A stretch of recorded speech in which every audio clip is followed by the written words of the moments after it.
Good morning student. मैं doctor Deepshikha Pandey, assistant professor, department of home science, GBM college Gaya से। बच्चों, पिछले चैप्टर में हमने बात की थी कि वृद्धि और विकास में क्या अंतर होता है। उससे पहले के वीडियो में भी मैंने आपको ग्रोथ और डेवलपमेंट यानी कि वृद्धि और विकास की को पूरी तरह से समझाया था और उसकी परिभाषा भी मैंने आपको बताई थी। इस वीडियो में मैं आपको जो लास्ट है, इस चैप्टर का लास्ट टॉपिक जो है, वृद्धि एवं विकास को प्रभावित करने वाले कौन कौन से कारक होते हैं, उनके बारे में मैं आपको विस्तार से यहाँ पर आपको बताऊंगी। तो चलिए हम लोग आज का अपना चैप्टर शुरू करते हैं कि वृद्धि एवं विकास को प्रभावित करने वाले कौन कौन से कारक होते हैं। तो सबसे पहले हम शुरू करते हैं वंशानुक्रम से। वंशानुक्रम, जैसा कि मैंने बताया था कि वंशानुक्रम का तात्पर्य होता है माता पिता के गुणों का, यानी एक पीढ़ी किसी भी गुणों का एक पीढ़ी से दूसरे पीढ़ी में हस्तांतरण यानी स्थानांतरण, यानी माता पिता या उनके पूर्वजों के गुणों का बच्चों में स्थानांतरण ही वंशानुक्रम कहलाता है। तो अगर आप देखेंगे कि जिस प्रकार के माता पिता होते हैं, यानी अगर पिता की लंबाई ज़्यादा है या कम है, या माता की लंबाई ज़्यादा या कम है, उनके रंग, नैन, नक्श, ये बनावट, ये माता पिता से किस में स्थानांतरित होते हैं? बच्चों में स्थानांतरित होते हैं। तो वृद्धि और विकास किस पर प्रभावित करता है? वंशानुक्रम पर प्रभावित होता है, क्योंकि जिस प्रकार के माता पिता रहेंगे या उनकी पिछली पीढ़ी जिस प्रकार की रहेगी, उसका कुछ अंश बच्चों में अवश्य ही आता है। लेकिन कई बार इसका विवाद भी देखा जाता है कि कभी कभी माता पिता छोटे कद के होते हैं लेकिन बच्चे बड़े कद के हो जाते हैं। ऐसा क्यों होता है? ऐसा जो है वो प्रतिगमन के नियम के अनुसार होता है, जिसको कि हम आपको बाद में बताएंगे। ठीक है, अब हम लोग चलते हैं वातावरण की तरफ।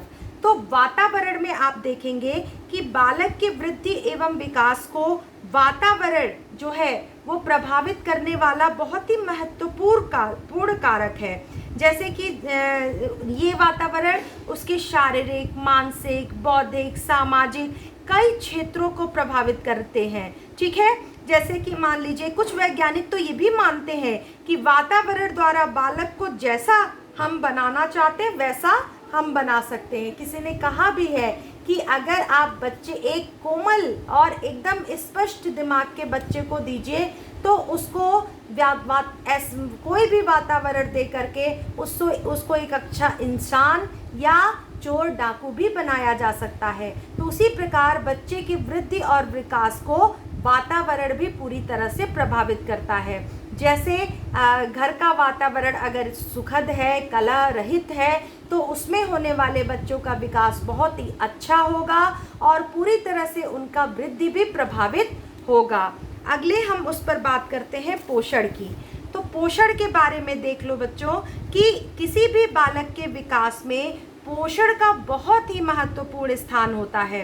यदि पर्याप्त मात्रा में हमारे भोजन में कार्बोहाइड्रेट, प्रोटीन, वसा, खनिज लवण, विटामिन, जल या अन्य जितने भी खाद्य पदार्थ हैं महत्वपूर्ण, वो भोजन में ना मिले तो हो सकता है बच्चे की उसके उम्र के अनुसार लंबाई ना बढ़े, वजन ना बढ़े, वो कुपोषित हो जाए और उसके कारण क्योंकि ये पोषण शारीरिक वृद्धि के साथ साथ ही मस्तिष्क के विकास में भी सहायक होते हैं। तो जब वृद्धि नहीं ठीक से होगी तो विकास भी प्रभावित होगा, बच्चों का मानसिक विकास ठीक से नहीं हो पाएगा और जब पोषण पर्याप्त मात्रा में शरीर को नहीं मिलेगा तो बच्चों में विभिन्न प्रकार की बीमारियां हो सकती हैं, उनकी ग्रोथ रुक सकती है, उनका जो है शारीरिक और मानसिक विकास रुक सकता है।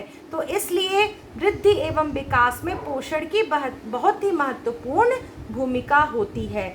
आप देखते होंगे कुछ बच्चे जिनको पर्याप्त मात्रा में कैल्शियम, आयरन, आयोडीन ये नहीं मिलता है, तो ऐसे बच्चे क्या हो जाते हैं? विकलांग हो जाते हैं और मानसिक रूप से मंद हो जाते हैं या लंबाई नहीं बढ़ती, बालों की चमक गायब हो जाती है, देखने में बहुत बूढ़े लगते हैं। क्वाशियोरकर और मरासमस रोग से जो है वो ग्रसित हो जाते हैं। अगला हम देखेंगे अंतःस्रावी ग्रंथियाँ।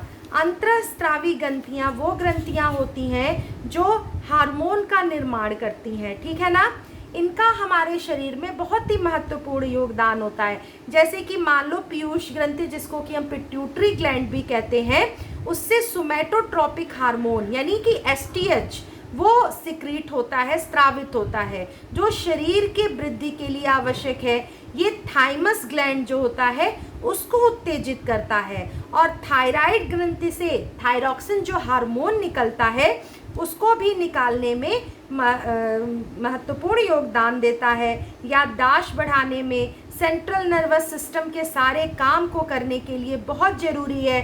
साथ ही शरीर के बॉडी टेम्परेचर को भी कंट्रोल करने का काम करता है। लेकिन अगर ये थायराइड ग्रंथि की कमी हो, थायरॉक्सिन की कमी हो जाए तो बालक जो है उसकी वृद्धि रुक जाएगी, वो मानसिक रूप से विकलांग हो जाएगा, वो मंगोलिज्म और क्रेटिनिज्म नामक बीमारी भी बच्चों में हो जाती है, ठीक है। तो इस प्रकार अंतःस्रावी ग्रंथियों का भी वृद्धि और विकास पर प्रभाव पड़ता है।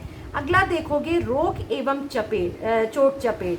तुमने वो पिक्चर देखी है, जैसा मैंने पिछले वीडियो में उदाहरण दिया था कि गर्भावस्था में ही रोहित को कोई मिल गया में चोट लग जाती है, जिससे कि उसका दिमाग जो है प्रभावित हो जाता है, चोट दिमाग पर लग जाती है।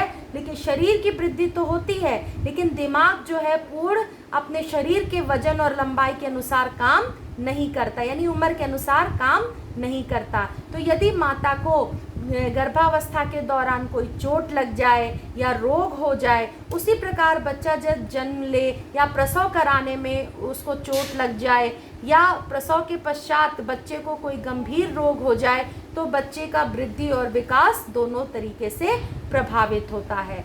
अगला हम देखेंगे वातावरण में। सबसे पहले घर का वातावरण है। तो मैंने बताया था कि अगर घर का वातावरण सुखद नहीं है, घर में क्लेश है और कलह है, तो बच्चों का पूरी तरह से विकास क्या होगा, अवरुद्ध हो जाएगा। वो पूरी तरह से अंतर्मुखी हो जाएंगे, डरने लगेंगे, घबराहट होगी।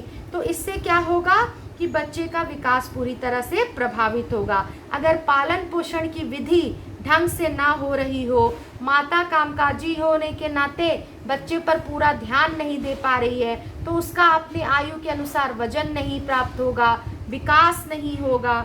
इसी प्रकार से बालकों का विकास सभी क्षेत्रों में जो है वो प्रभावित हो जाएगा।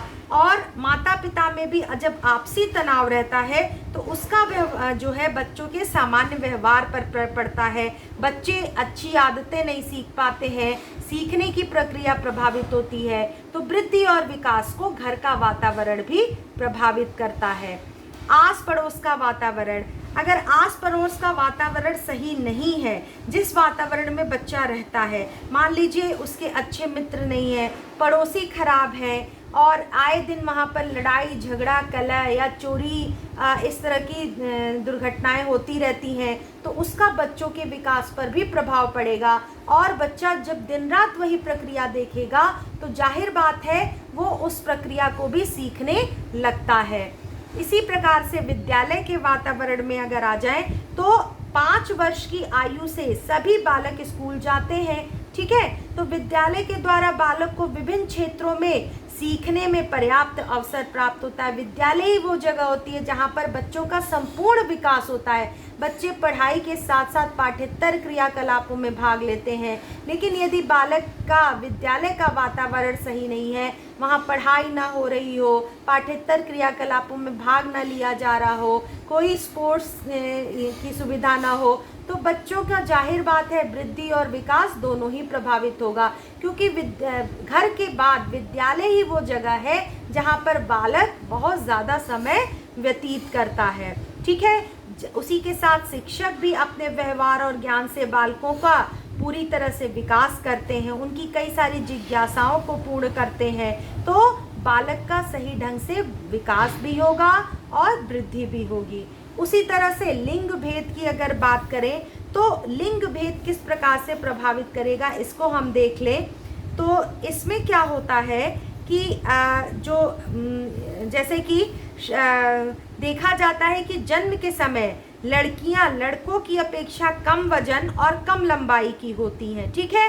परंतु बाद की अवस्था में, विशेषकर जब प्यूबर्टी एज स्टार्ट होता है, तो लड़कियों की बढ़वार यानी कि ग्रोथ जो होती है वो 12 साल की एज, 13 साल की एज जब से उनका मेंस्ट्रुएशन स्टार्ट होता है वहाँ पर आकर रुक जाता है। लेकिन वहीं लड़कों की प्यूबर्टी स्टेज के बाद जो है ग्रोथ बहुत तेज़ी से होता है और डेवलपमेंट भी बहुत तेज़ी से होता है। तो इस तरह से हम कह सकते हैं कि सेक्सुअल डिफरेंसेस भी जो है वृद्धि और विकास को प्रभावित करते हैं, ठीक है।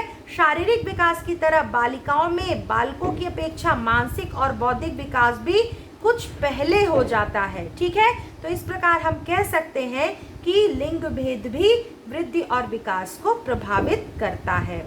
अब अगर हम आ जाए अपनी संस्कृति पर, तो संस्कृति किस तरह से प्रभावित करती है।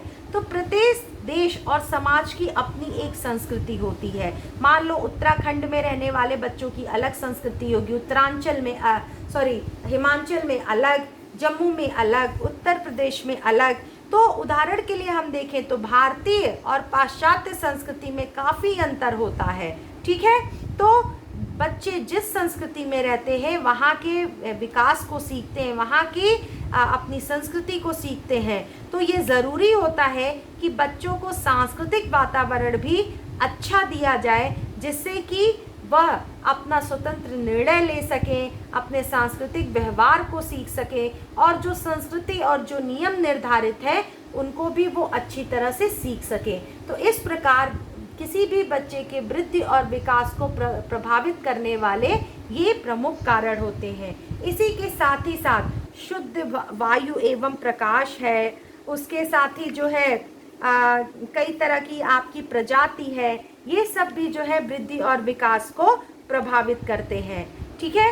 जैसे नेपाल के लोगों को देखो तो उनके कदकाठी में अंतर होगा, और उसी तरह से अंग्रेज को देखोगे तो उनके बनावट में अंतर होगा, भारतीयों के रंग बनावट में अंतर होता है। तो रेसेस यानी कि जो प्रजाति होती है उनमें भी कई प्रकार के अंतर होते हैं, और यानी कि हम कह सकते हैं ये प्रजाति भी वृद्धि और विकास को क्या करती है, प्रभावित करती है।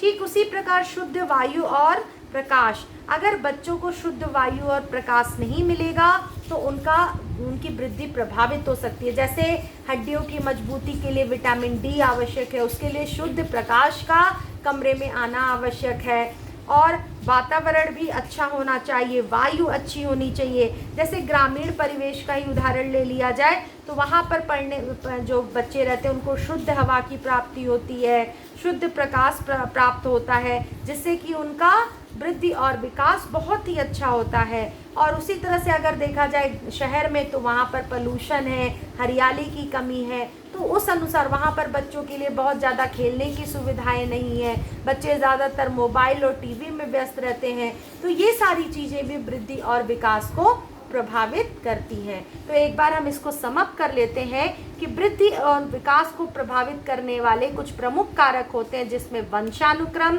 अंतःस्रावी ग्रंथियां, रोग एवं चोट, विद्यालय वातावरण, लिंग भेद, वातावरण, पोषण, घर का वातावरण, आस पड़ोस का वातावरण, संस्कृति, शुद्ध वायु एवं प्रकाश और प्रजाति, ये हमारे वृद्धि एवं विकास को पूरी तरह से प्रभावित करती है।